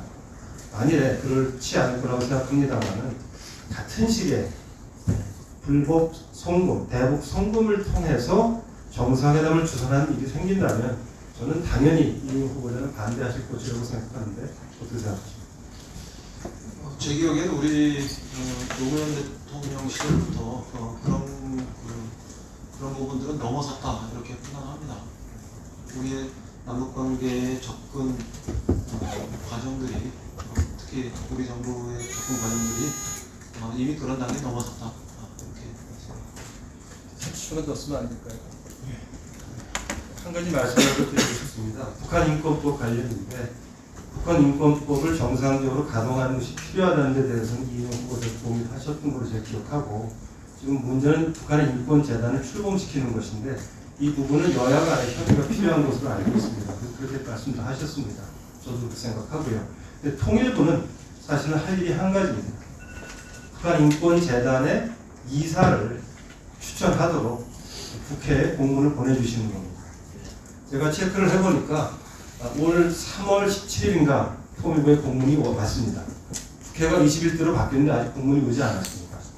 제가 당부드리고 싶은 것은 이인영 통일부 장관 되시면은 이 북한 인권재단 출범을 위한 이사 추천 요청 공문을 국회에 보내주시면 그 다음에 수순은 여야 간에 협의를 해서 가장 빠른 시일 내에 인권재단 출범시키고 인권법을 정상화시키려고 노력하겠습니다. 해주시겠습니까? 이 앞에 질문하시는 과정에 제가 원내대표 시절에 저의 정치적 고려 내지는 전략적 판단으로 인권재단의 즉각적인 출범과 관련해서 야당 측의 요구에 대해서 대답하지 못했다는 점을 말씀드렸습니다. 그러나 지금 제가 장관이 된다면 정당이나 국회의원 흡수가 아니라 정부의 한 부서의 책임자가 되는 만큼 그 위치 속에서 다시 검토해보겠다 이런 말씀을 드렸고 가타부타 이렇게 분명하게 어떻게 하겠다는 말씀을 드리지는 않았던 것으로 기억합니다. 이후에 그 장관 취임하게 되면 그 상태에서 제가 판단하고 필요한 조치를 취해야 되지 않을까 이렇게 생각합니다. 네, 수고하셨습니다. 다음 김기현 의원님. 예, 국가 질의를 강조했던 분께서 이어서 말씀을 드리겠습니다. 저는 후보자께서 이 대북 전단 살파하는 것 자체가 잘못된 것으로 생각하고 있는 것은 아니다. 이렇게 이해하고 있는데 그렇게 이해하면 되겠습니다. 저 정직하게 말씀드리면 대북 전단 지금 살포하는 문제는 잘못하고 있는 것이다 이렇게 생각합니다. 그래서 그 점과 관련해서 예컨대 현행법에 저촉되는 문제들도 있고 남북관계 개선의 발전에 도움이 되지 않는 부분들도 있지만 보다 직접적으로는 접경지역 주민들의 생명, 안전, 재산 이런 것들을 위협하고 있기 때문에 다의 자유가 타인의 자유를 침해할 수 없는 이런 정말 때문에 바람직하지 않다 이렇게 말씀드렸습니다. 예, 그 말씀 답변하는 걸 제가 이해를 하고 있는데 그러니까 그렇게 말씀하시는 것은 접경 지역에서 전단을 살포해서 그 주민들이 피해를 입게 되거나 안전의 위협을 받게 되는 것 때문에 반대하는 것이냐 아니면 그하고 상관없이 전단 자체에 대한 반대를 하는 것이냐 라고 제가 물어봅니다. 세 가지가 다 아니겠습니까? 그러면 그러나 북한의 가장 직접적인 것은 무엇으로 생각하냐면 접경 지역 주민들의 안전의 문제다 이렇게 말씀드립니다. 그러면 아예 이 대북 전단을 살포한 것 자체가 잘못된 것이다. 살포해서는 안 된다. 저는 안전 지금- 위협이 오든 안 오든 이렇게 이해하시는 거예요. 저는 지금 바람직하지 않다 이렇게 생각하고 있습니다. 그런데 아니 그렇게 생각하십니까? 대북 전단을 살포하는 것도 자신의 표현의 자유입니다. 헌법상 자유권입니다. 그리고 자유권적 기본권의 본질적 침해를 하시는 거예요. 안 돼요. 내 의사의 표현 아까 사상에 대해서 말씀하시니까 대한민국에서는 그런 것이 없다. 그에 대해서는 다르다라고 말씀하시는데 대한민국 내에서 전단을 살포하는 그런 표현의 자유고 그것이 다른 위협이 안 생긴데도 불구하고 잘못된 것이다 만약에 생각하신다면 아까 인권위에서 발표되었던 것처럼 국민들, 북한에 있는 우리 주민들에게 그 실상을 알 수 있는 다른 방법 왜 최대한 며칠 많이 접근하도록 하는 게 결정은 아닙니까? 그에 대해서 어떻게 생각하십니까? 개인의 표현의 자유가 타인의 생명, 재산, 안전을 위협하는 것을 용인하자는 말씀을 지금 의원님도 하시는 건 아니지 않습니까? 제가 제가 그 말씀 드리는 게 아니잖아요. 저는 그 부분에 대해서 의견을 달리할 수 있다고 생각합니다. 그것이 본인들의 표현의 자유가 타인의 생명, 재산, 안전을 위협하지 않는다면 뭐 그 점에서 또 제시해 보시는 아까 그거마저 반대하신다고 하니까 제가 말씀드린 것이고요. 아니 제가 말씀드린 것은 접경 지역에서 대북 전단이 살포되는 행위들이 접경 지역 주민들의 안전과 재산, 생명 이것을 위협하니까 특정돼서 말씀하시는 거라고 생각하고 그래서 저는 그렇게 이해를 했기 때문에 접경 지역이 아닌 곳에서 안전이 위협받지 않는 곳에서 안전이 위협 발생 제가 안전이 위협받지 않는 곳에서 전단을 살포하는 것 자체에 대해서도 반대하냐면 그것도 반대한다는 말씀을 하셨으니까 그 문제는 만약에 우리 국경 안에서 이루어지는 것이라면 교류법이라든가 경찰관의 직무 집행과 관련한 법이라든가 아니면 공유수면 관리와 관련한 법이라든가 어쨌든 현행법에 저촉되지 않는 선에서라면 뭐 제가 다시 검토하겠습니다만 현행법에 명백히 저촉되는 것을 그대로 또 방치할 수는 없지 않겠습니까? 마이크 안 써주시거든요. 네. 다시 하겠습니다. 여기 일본도 주시죠. 우리 후보자께서 그렇게 말씀을 하시면 국가인권위원회가 법에 위반되는 결정을 했다. 실질적으로 위반되는 결정을 했다. 이렇게 되어 있는 겁니다. 국가인권위원회가 2015년 2월 17일자로 보도자를 뿌렸는데요. 거기에 보면 국가는 제3국이나 외부 세력이 국민의 적법한 활동을 통제할 것을 요구하고 불응하면 총격을 가한다고 협박할 경우에 정부가 해야 될 일은 그런 외부 세력의 행위를 억제하거나 응징하게 한 단호한 조치를 취함으로써 국민의 생명과 자유를 보호한 것이다. 이렇게 되어 있는데 여러분 이 잘못된 의견입니까? 이 앞에 질문 과정에서도 제가 대답 드렸습니다만 인권위원회의 이런 권고 사항에 대해서 저희가 충분히 존중해야 되지만 또 다른 한편에서 대법원의 판결 내용도 우리가 같이 균형 있게 또 존중하고 또 살펴봐야 되지 않겠습니까?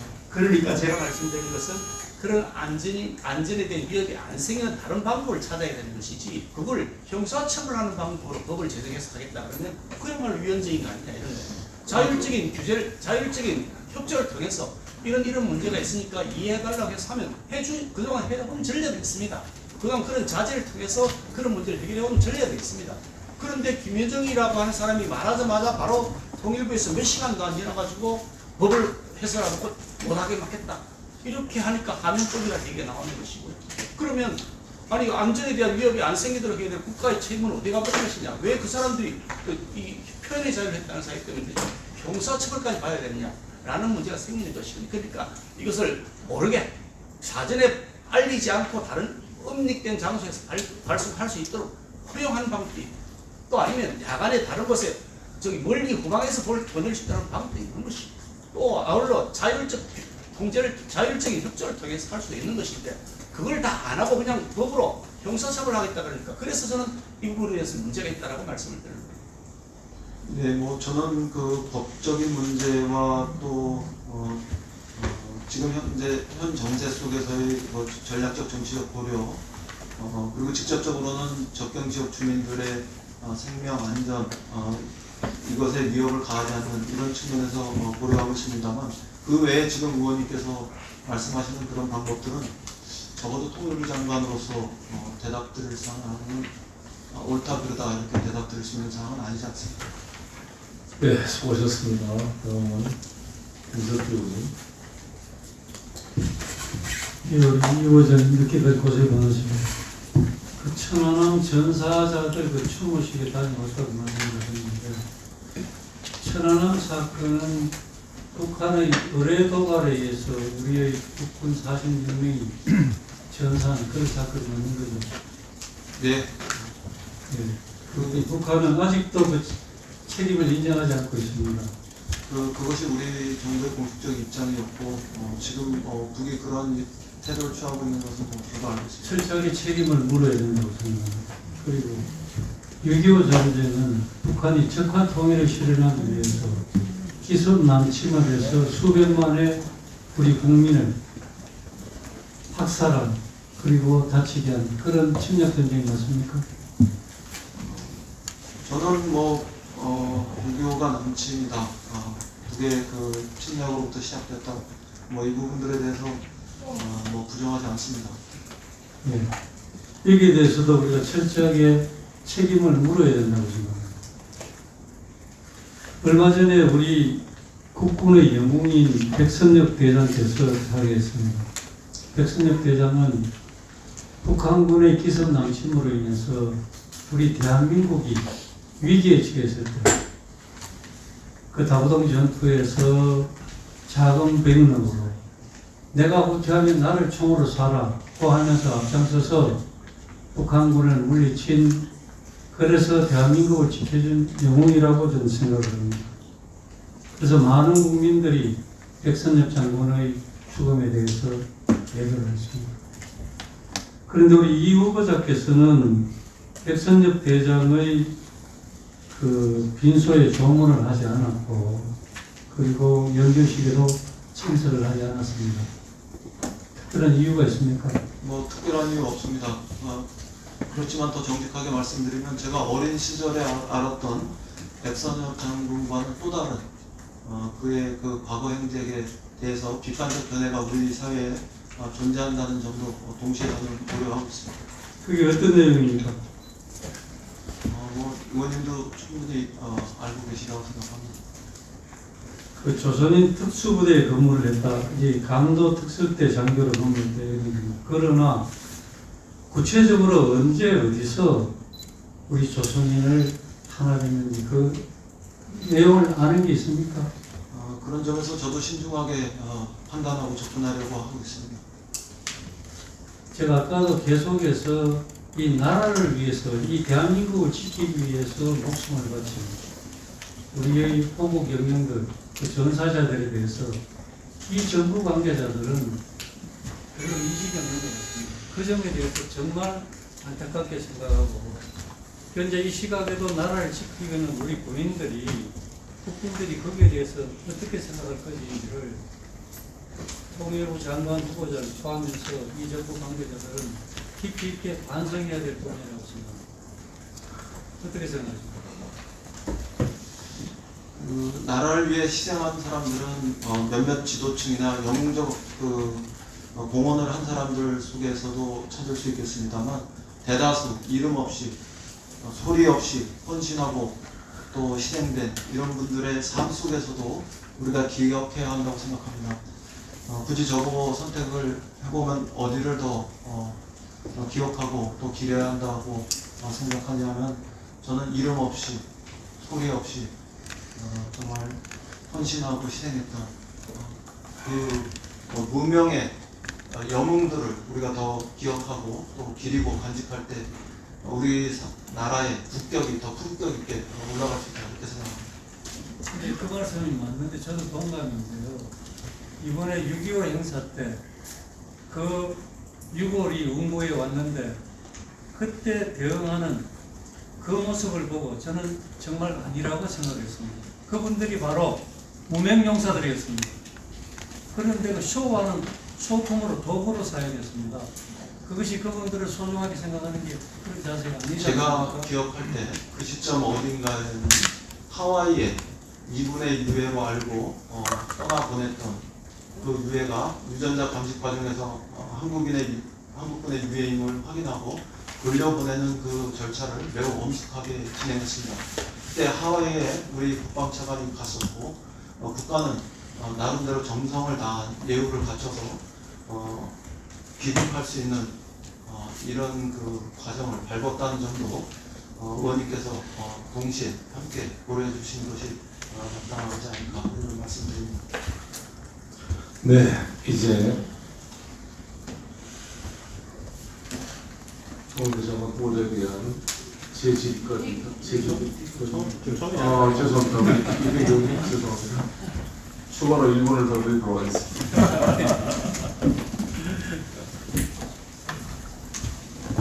그 후보자 모두 발언이나 이 발표한 기조를 보면 이제 후보자의 대목 구상은 남북 관계를 잘 풀어서 이것을 앞세워서 동물 관계를 개선시켜 나가는 이런 성장 구조를 생각하는 것 같아요. 맞습니까? 네, 그 측면도 한 측면으로 굉장히 중요한 측면도 있습니다. 어쨌든 이것이 이제 남북 관계하고 국민 관계 두 개의 약간 레이에서 동시에 잘 가야 되는데 일단은 남북 관계를 잘 풀어서 국민 관계를 좀 변화해 보겠다. 이런 이제 구상인 것 같은데 이제 이럴수록 저는 이제 이 한미 관계가 굉장히 중요하다고 생각이 들어요.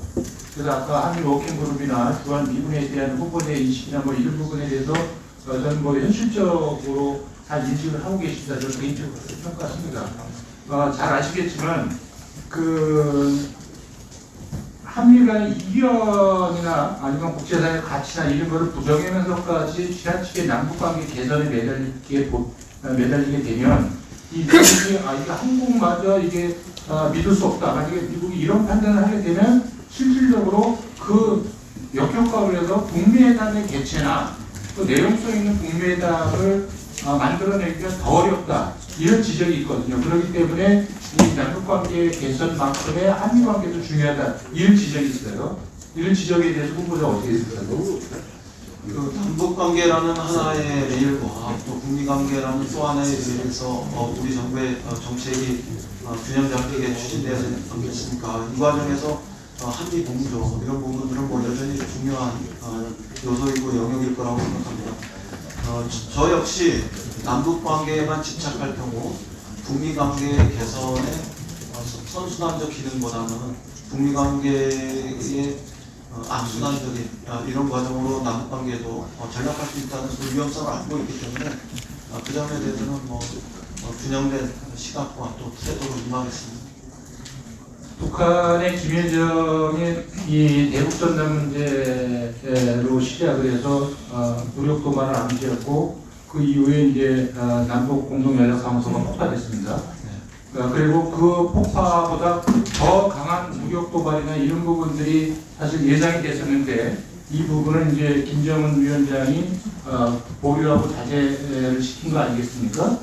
그래서 현재는 이제 도발 없는 긴장 관계가 지속되고 있는데 김정은 위원장이 이런 조치를 취한 배경이나 이런 부분에 대해서 후보자 나름대로 어떤 그 분석하고 있는 게 있습니까? 오늘 시간이 제한돼서 다음에 혹시 제가 다시 장관 그럼 하나만 더 맞춰서 질문을 드리면 그런 김정은 위원장의 지시나 이런 부분이 그 남북 대화나 남북 관계 개선 의지가 반영된 조치다 이렇게 이해하고 있는지 그 부분에 대해서 답변해 주시기 바랍니다. 여지는 분명히 남긴 것이다. 우리가 적어도 이렇게는 해석할 수 있을 것 같습니다. 다만 연락소가 폭파되기 전날까지도 어떤 분들의 분석으로는 절대로 연락소를 폭파하지 못할 것이다. 이렇게 단언하셨던 분들도 계시는데 그 다음날 이게 바로 폭파됐지 않습니까? 그러니까 100% 확신하면서 예측할 수는 없다. 이렇게 말씀드립니다. 그러면 한두 가지만 더 확인을 좀 해보겠습니다. 현재 북한은 핵 보유국입니까? 거기에 대해서 어떻게 판단하고 계신가요? 정확하게 표현하면 국제사회가 용인하지 않은 상태의 보유국일 수 있다. 이렇게 생각합니다.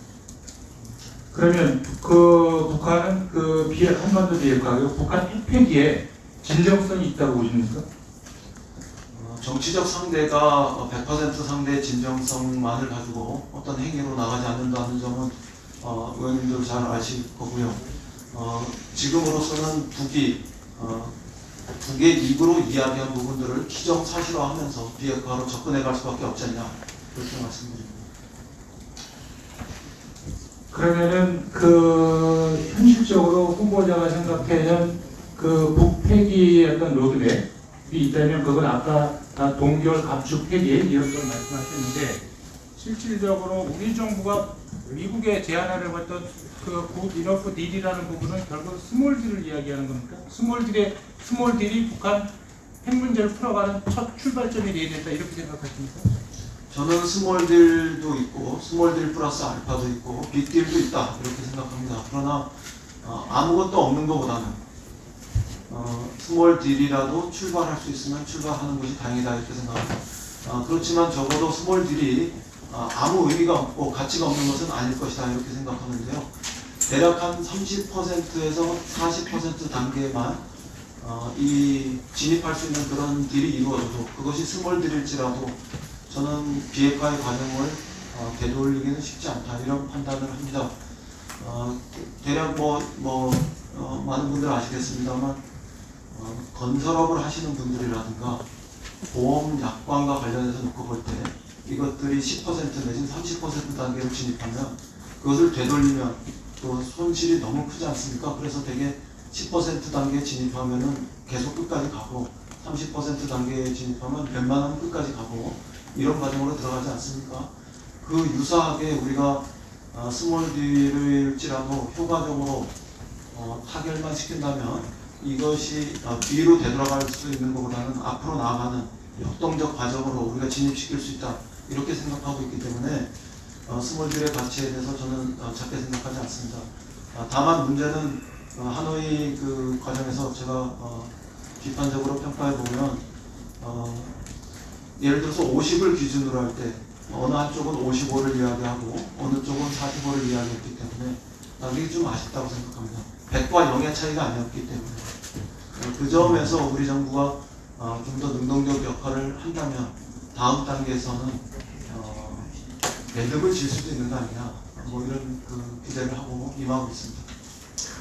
네, 이상으로 이 공원 제재 질의까지를 마쳤습니다. 추가로 또 하시려신 분이 계십니까? 네. 12시 때 안 했잖아요. 1시간 나왔으면 약속드렸는데 3분짜리 다 하신대잖아요. 2분짜리야 2분. 그러면 순서로 빨리 가. 순서가 다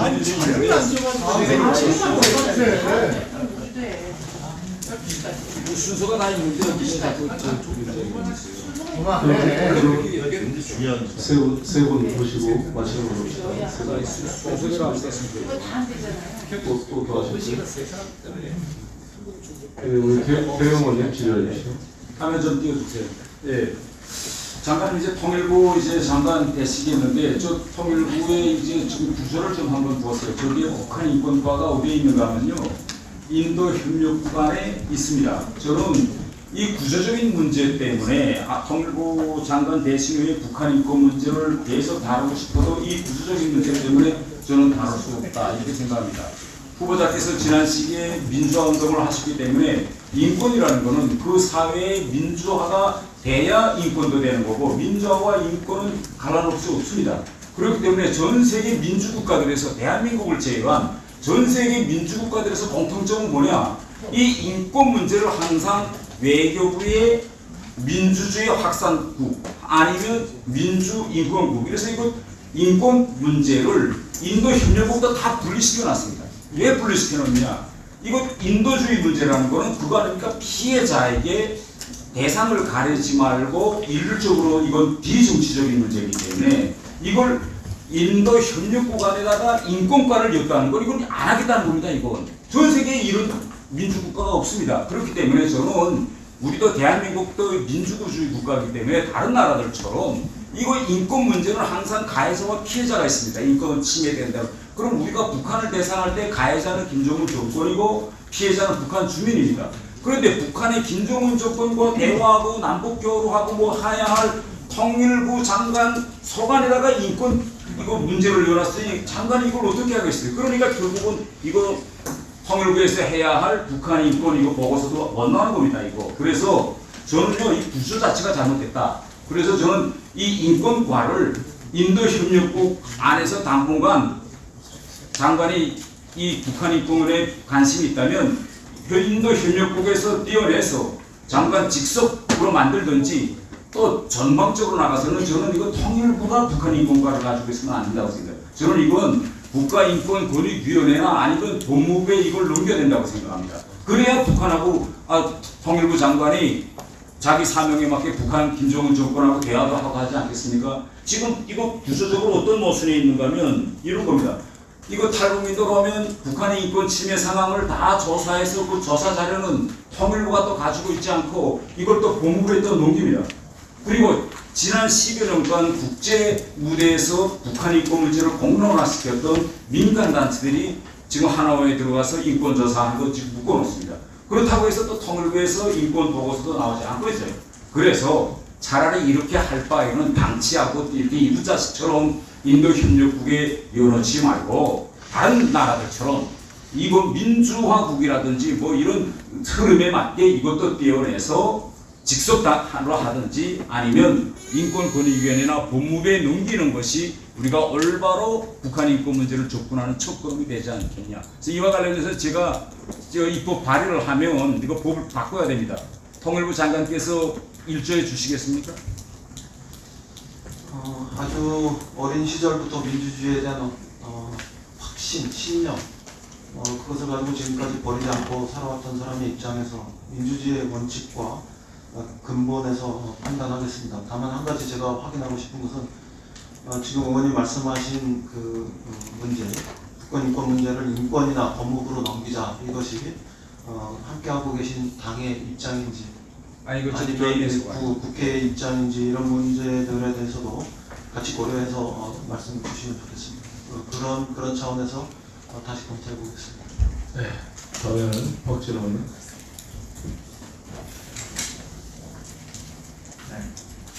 탈북자 보호 문제 그리고 인권 증진이 북한 인권 문제 해결의 출발이라고 생각합니다. 통일부가 최근에 그 북한 인권 및 탈북민 정착 지원단체 25곳에 대해서 사무검사를 하면서 탈북 인권단체에 대한 압박을 시작했습니다.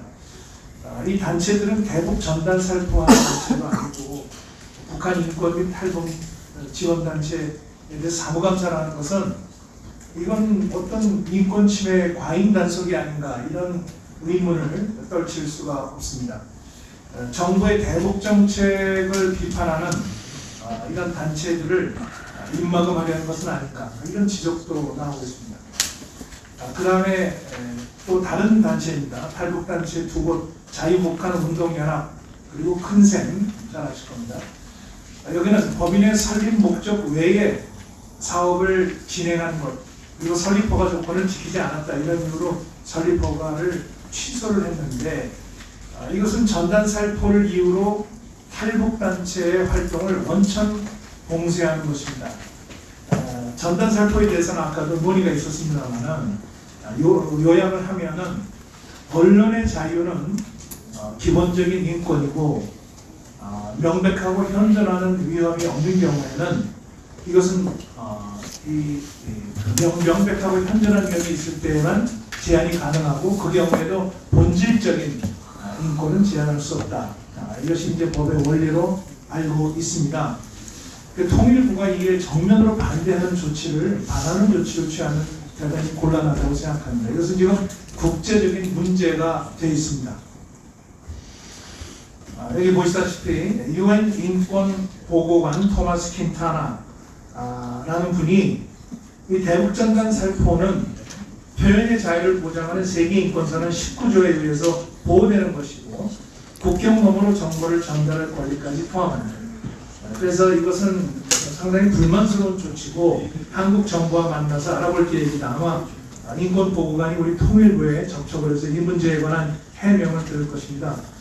그래서 이제 앞으로 균형 잡힌 시민단체에 대한 규제를 촉구한다고 하는데 여기에 대해서 우리 이인영 후보는 어떤 생각을 가지고 계신지 말씀해 주시기 바랍니다.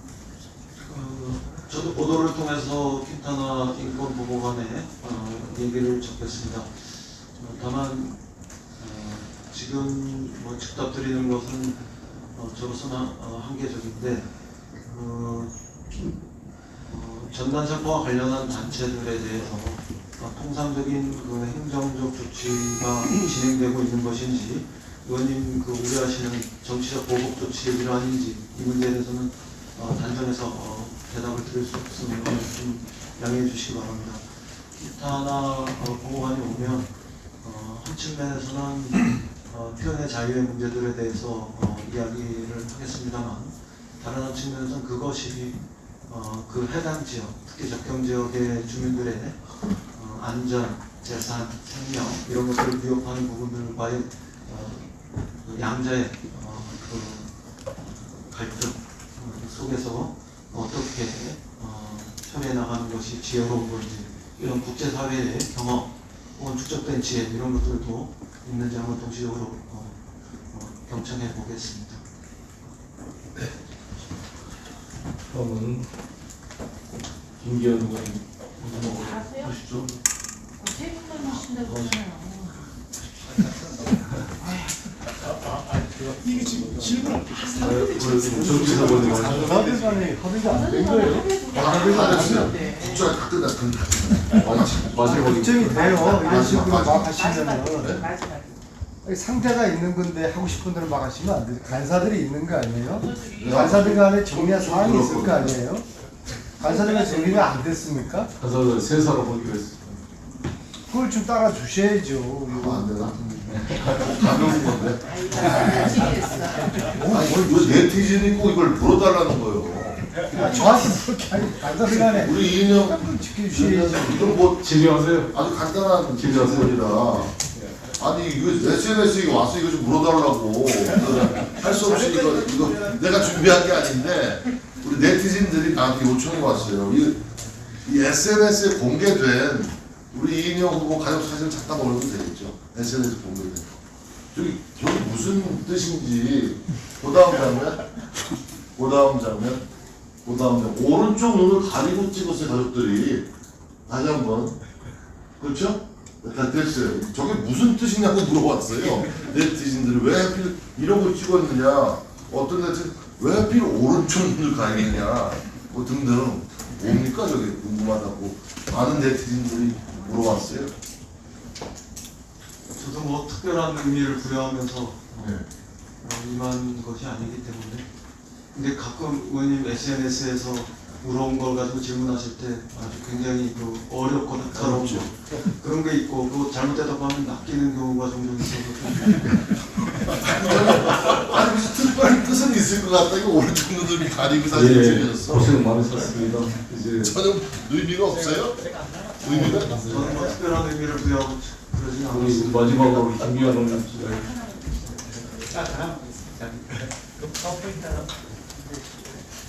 저는 이렇게 생각합니다. 뭐 우리가 사실 준비하기 무심하는데 그 자료만 한다고 시간을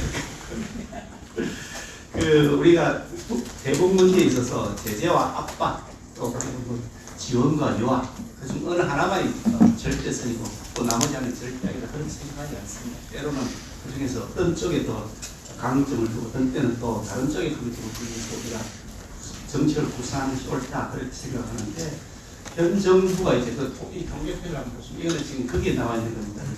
통일부 홈페이지에 현재 지금 올라 있는 건데요. 굉장히 그동안에 그 뭐 모욕적 발언까지 참으면서 인내 정책 지원과 요하를 계속 견지해온 이 정권에서 실적이 보면 더 못하다 그런 생각을 하는 겁니다. 이 남북 회담은 많아졌습니다. 21회, 37회, 36회, 3년여 사이에 꽤 숫자로 보면 많아졌습니다만은 방북 횟수를 보면 이명박 정부는 67만, 그리고 박근혜 정부는 35만, 그리고 문재인 정부는 17만, 박람회에서도 뭐 그런 수준이고요. 합쳐 보면 큰 차이로 오히려 이명박 정부가 가장 활발하게 왕래한 것으로 되어 있습니다. 차량도 뒤에 보시면 바로 밑에 보시면 마찬가지인데 특히 그 이산가족의 교류 상황을 보시면요. 이명박 정부 시절에 그 당국 차원이나 민간 차원 간에 지금 문재인 정부나 이게 박근혜 정부 이렇게 세 개를 비교해 보면 문재인 정부가 압도적으로 가장 낮은 수치를 보이고 있습니다. 결과적으로 무슨 얘기냐면 남북 관계 개선이 좋아지기는커녕 도리어 나빠졌다. 통계가 있다 증명해 주는 것 아니냐.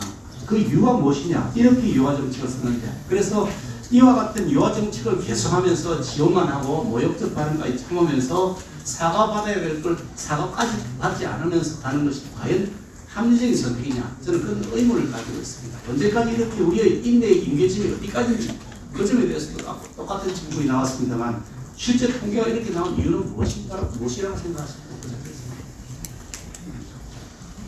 원인과 관련해서 뭐 차후에 취임하게 되면은 뭐 의원님과 깊은 그 대화를 나누고 또 더 나아가서 새로운 대안도 만들 수 있을 거라고 생각합니다. 그러나 다만 이전의 과정에서는 개성공단의 오고감의 문제들이 포함됐을 것 같은데 개성공단이 막히고 난 이후에 그 부분들이 구조적으로 숫자의 제한을 만들 수밖에 없었다. 그런 부분들을 포함된 것으로 알고 있습니다.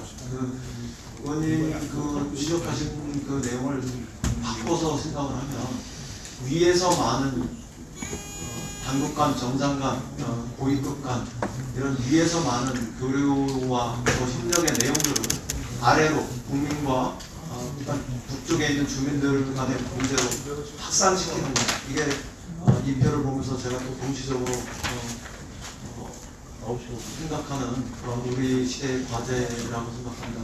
저는 그 점에 더 주목하고 위에서의 교류 협력을 아래서의 교류 협력으로 더 넓히고 더 많게 하고 이런 과정으로 만들기 위해서 노력해 보겠습니다.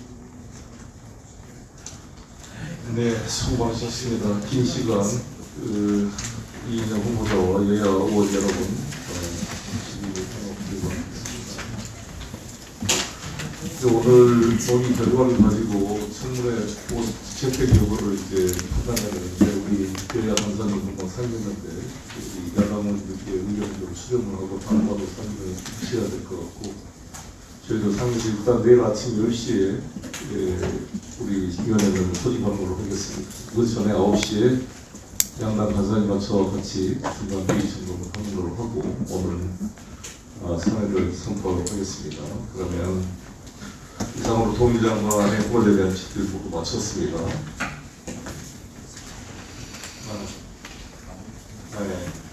인사청문회를 종료하기 앞서서 저도 위원장으로 한 말씀 드리겠습니다. 오늘 여야 의원들 주신 말씀을 잘 참고해서 앞으로 통일장관의 임명을 받으신다면 여야 우리 위원회와 긴밀히 협력해서 소개 성과를 이끌 수 있도록 노력해 주시기 바라겠고 인사청문회를 종료하기 앞서서 이인영 통일장관 후보자께서는 발언대로 나오셔서 간략히 마무리 인사를 해주시기 바라겠습니다.